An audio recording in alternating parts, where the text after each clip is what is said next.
Good afternoon, everyone.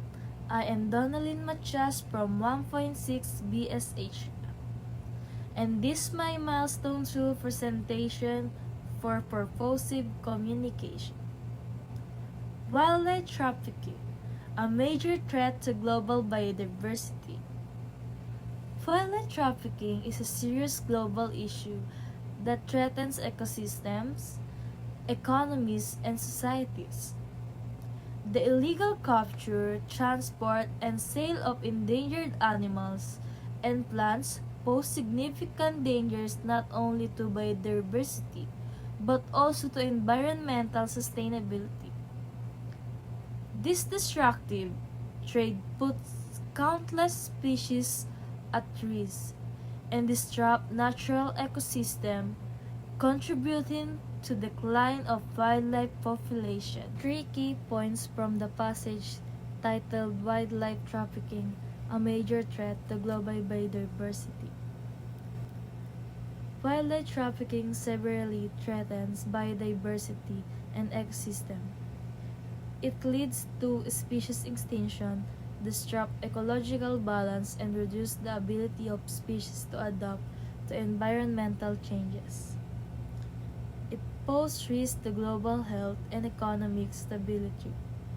Trafficked animals can spread disease to humans, and the illegal trade harms local economies that depend on sustainable wildlife use and tourism.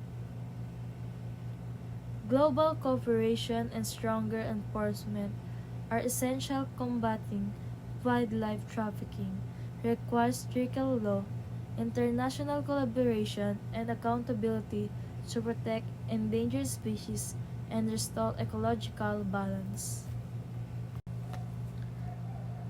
Wildlife trafficking threatens biodiversity, ecological balance, and livelihood severely.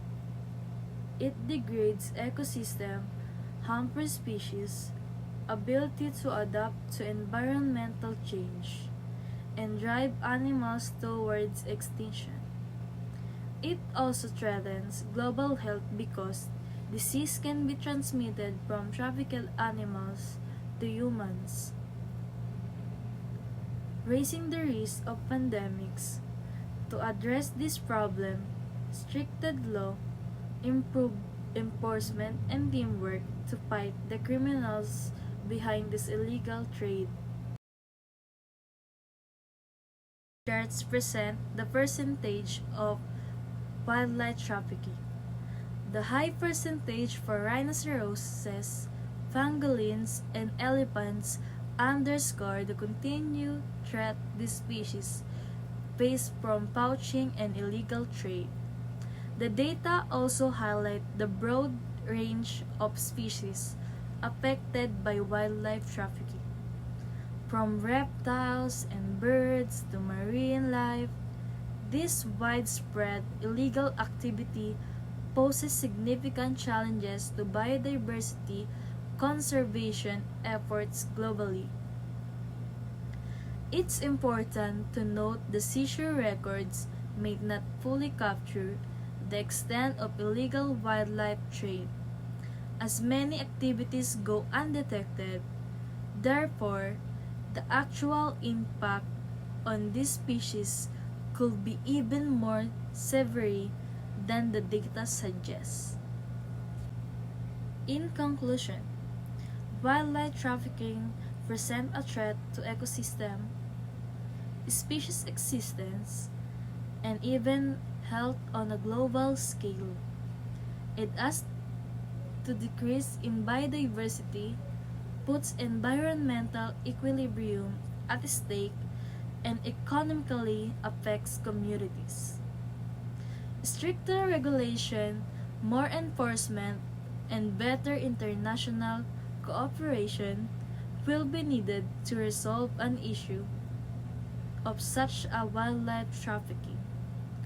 Doing so will better protect these vulnerable species, ecosystems, and ultimately result in a more sustainable future for all.